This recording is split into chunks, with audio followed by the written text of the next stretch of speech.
Welcome to the Slop Farm. Enjoy the video.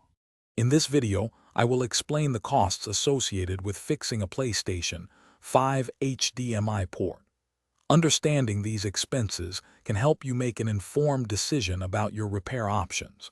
We'll cover typical repair shop prices, what those costs usually include, and also touch upon the potential savings and challenges of attempting a do-it-yourself repair. Let's dive into the details to help you get your console back in action. Several factors can influence the total cost of your PlayStation 5 HDMI port repair. The chosen repair service's hourly rates and expertise play a big role. Additionally, if the damage extends beyond just the port itself, perhaps affecting the main board, the repair will naturally be more complex and expensive.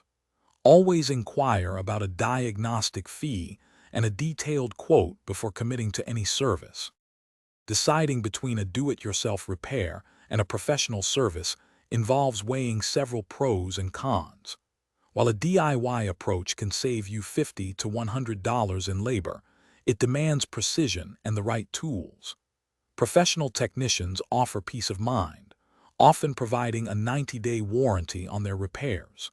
They also have the experience to handle intricate soldering, minimizing the risk of additional damage to your valuable console. When you opt for a professional repair, you should expect a transparent and efficient process.